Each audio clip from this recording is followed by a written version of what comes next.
Yeah, I mean, we were calling the same plays. Um, we didn't make enough plays to win the game, and we had some opportunities that we didn't take advantage of. Uh, and that's really what it came down to. We didn't do anything on the offensive side of the ball well enough to win. Joe, you talked after the game about having to flush that quickly.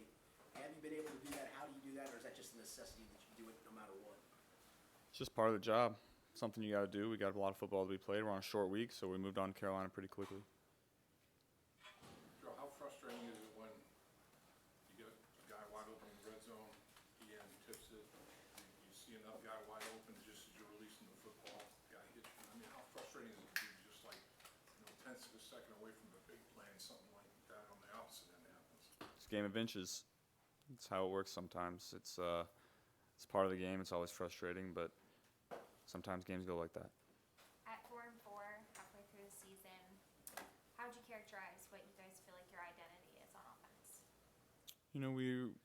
For the most part, we've been able to move the ball. We've been explosive at times. We just got to be more consistent, game to game, series to series, quarter to quarter. We were talking with Ted Karras, just asking him about the leaders on this team, the captains, and any kind of messaging they want to have. And Ted said his demeanor is going to be his message. How does that work for you coming off a tough loss like that? Well, it's not going to change the way I operate. It's going to be the same as I always do. It's a tough loss, but we've had plenty of tough losses here before. We're still in the hunt. Still a lot of football to be played, so we just got to get to work. What could have worked better in the passing game overall against on Monday against the Legion? Just had to make plays. We didn't make enough plays to win the game. From receiver to quarterback to running back to offensive line, we just didn't win our one-on-one matchups. Didn't make plays. Didn't create. Didn't do anything well enough to win. What kind of difference do you sense in the offensive line at this point this year compared to what it was like maybe this point last year? We got great guys up front, and they've played well for us. So we're gonna. I have all the trust in the world in those guys. They trust me, and we're gonna continue to get better each week. Do you feel like you were in a pretty good rhythm on that first drive before the turnover occurred? Did you feel like things were kind of percolating a little bit? Yeah, I thought we were rolling a little bit. Some calls didn't go our way, and then they got the tip, and for some reason we just weren't able to recover from that, and weren't able to find our groove again. Is it shock to you when you talk about consistency being what you guys need to have more of, that when you look at some of the other teams in the AFC, you guys returning all your starters and even upgrading more, that consistency's been an issue 8 games into the season? I mean, you'd love to go and score every single time you touch the ball, but it's not where we're at. It's not what we've been. Obviously, like I said, we got to get better in that area. Did it get easier for you to handle the roller coaster of the NFL? Was that hard for you at first? And maybe was there a time where you felt like you kind of figured out the best way to do that? How challenging has that been? Yeah, it's part of the job and something that you adapt to. It's tough at the beginning, but as you play more football and you have more experience under your belt, you learn how to handle it.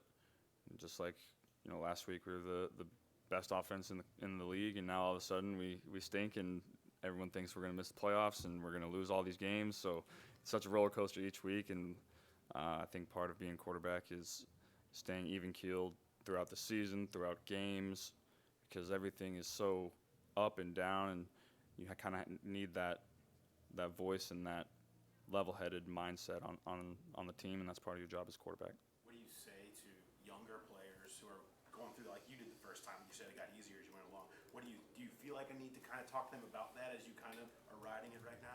Yeah, it's. It just takes experience. It's not something that you can really prepare yourself for. It's just part of it. Are there times where you want to scream and yell and break things on the sideline or get upset?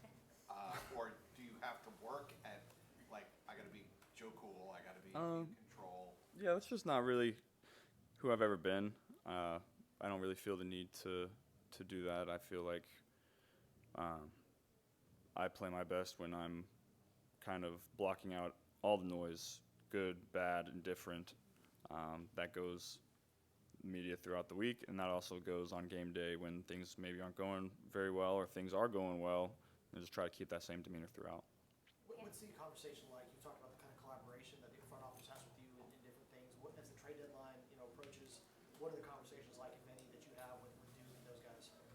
during the season, that's not my job. Those guys, I trust those guys to handle business the way they think is best for the organization, for our team, and so we haven't talked about that. Other teams that y'all are going to be competing with to kind of defend that AFC title crown, it looks like a lot of them, made some moves throughout the year. How do you feel like y'all are at roster-wise going in, and kind of how do you feel about this team as it's currently made up the rest of the way? Yeah, I feel really good about where we're at. We've had some injuries and continue to have some injuries, but we're also getting some guys back here, hopefully pretty soon. So we gotta right the ship until we can get some of those guys back. Gotta find ways to win games. Guys gotta step up. That's part of the NFL. At the end of the day, it's a lot of teams it's a battle of attrition, and guys that maybe haven't played a lot of football for us are gonna have to step up and make plays and play well for us to win these next couple games. Did you pay attention to the trade deadline at all? I know you're not on social media much, but were you? I had people send it to me. That's how I usually find out about things. So you got a lot of messages then. I got some messages, yeah. Short week of prep, but you still have time a little bit to study Carolina Panthers defensively, and the interior of their defensive line looks pretty good. What's your assessment overall? One of the best defenses in the league.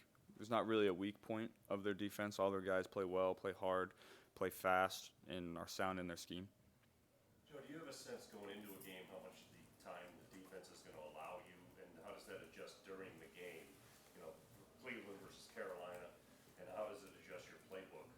Yeah, you go into every game, and you never really know how it's going to shake out. Every game is different, and so you kind of get a feel for it the first couple series, what kind of game it's going to be, how you're going to have to play it to win the game, and adapt accordingly. What do you like about Mike Thompson? What do you like about Trent Norman? Both those guys have played a lot of football for us. Trent maybe hasn't got a lot of game reps, but everybody trusts what he does. You see it in practice. He's reliable. He understands each route and understands where we expect him to be. So, and then Mike has played a lot of football for us, come up with some big plays in some big games. Both those guys have all the faith from me in the world. They're gonna, continue to step up. I thought Trenton did great. Came in and made some plays for us, and Mike's gonna continue to make plays. The cliche, obviously, Joe, in football, NFL, is it's not so much always about who you're playing, it's how you're playing. Yeah. Do you believe in that, no matter what happens in the second half of the season? In terms of your schedule, you guys play to your potential, you're not worried? Yeah, if we play, the way we're capable of playing each and every game and each and every series, then we have all the potential in the world to win every single game that we go out there and play. Those are the kind of guys we have in the locker room and the kind of coaches we have. But at the end of the day, it's all about execution. If you don't go out and execute, you're going to lose the game. You had said after the 0-2 start, everyone just take a deep breath and relax. Does that kind of reset? You mentioned everyone thinks you're not going to make the playoffs. That's all downhill from here in a bad way. Is it just kind of a reset of everyone take a deep breath and relax? We're good.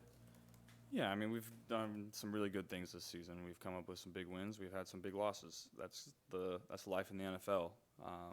Obviously, we'd love to be 8-0. That's not where we're at. So we got to go out, get a big win this week, and then we'll go from there. Is there anything that makes dealing with expectations externally maybe more difficult than when they're not there? Is there anything that makes a big difference? Or no? It's really just about press conferences and answering those questions. We don't really talk about it in the locker room too much. It is what it is. After 8 weeks, you're leading the National Football League in passing. What do you think you're doing best? What do you think has been the brightest spot of your play so far? Yeah, I think for the most part I've got the ball out quickly, and I think since week 1 I've really done a good job taking care of the ball. Last game we had some tough breaks in that department, but I think for the most part I'm playing smart, playing fast, getting the ball out quickly and taking care of it. I know it's not kind of your bread and butter, but do you think at some point you guys are going to need to rely more on the run and mix in moving forward? Yeah, that's something we got to get better at. In the NFL, you got to be able to run the ball, and I think we really had some momentum there for a couple weeks. Had some good rushes, good yards per rush. Last game wasn't good enough. Just like I said, pass game, blocking, everything wasn't good enough. That was part of it, and so that's something that we need to improve on. How do you slam the door on last week and get your mindset, Carolina, try not to be one-dimensional offensively, try to get the best package out there for you? Yeah, that's already behind us. We're already on Wednesday, so we're on a short week, so we've got a lot of work to do as far as game plan wise, understanding the playbook, putting our new plays in, figuring out what new plays we don't want to put in. That's part of every single week, and so it's just shorter this week, so we got a lot to cram in. I know you're not necessarily studying this because you're not going to go against them, but what do you think of PJ Walker's throw to DJ? Oh my gosh, unbelievable throw. One of the best I've ever seen, to be honest. What's the longest, farthest you've ever thrown a ball in a game? Like, In a you ever game? had one that's been 68 yards? The longest ever in a game, probably the Hail Mary against the Browns my rookie year. I haven't had a lot of opportunities to let one uncork like that. Is that like something you look for, like that? Just can't wait for a chance to see how far you can throw one. If you're in a position to throw Hail Mary, you never want to be in that position. The first couple of years here, you were able to win games in a variety of ways, running it, passing it. And do you think you guys have the ability to do that this year, or can you only win it with you getting, 300-400 yards? Yeah, you have to. In this league, you have to. If you only have one way to win the game, team's going to be able to take that away, and you're not going to win a ton. And that was, down the stretch, that's what we were so great at last year, was just finding ways to win. Might not be pretty, but we found ways, and we got to get back to that in those ugly, tough, divisional games on the road where things might not be going great for you. You got to find ways to win those games, and this year we haven't. What were you officially dressed as for Halloween? Was that a ghost? Yeah, I would say that's Ghost.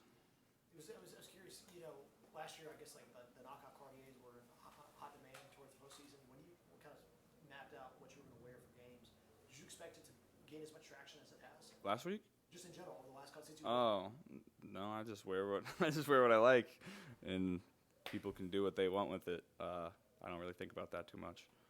Did it come across how many people dressed as you for Halloween? Did you notice that? Did people send you that? Did you get a bunch? People send that to me, but I don't particularly enjoy seeing myself in that kind of. I don't know. It's just weird. It's weird, yeah. Yeah, it's very weird, but it is what it is. Browns game was the first game that Jamar didn't play in. Did you notice any difference in how they had been playing as opposed to what they decided to do without Jamar in the lineup, or was it pretty much the same? It was pretty much the same. It's tough to say what they would have done differently if Jamar had been out there. Just because, you can speculate and guess all you want, but tough to say.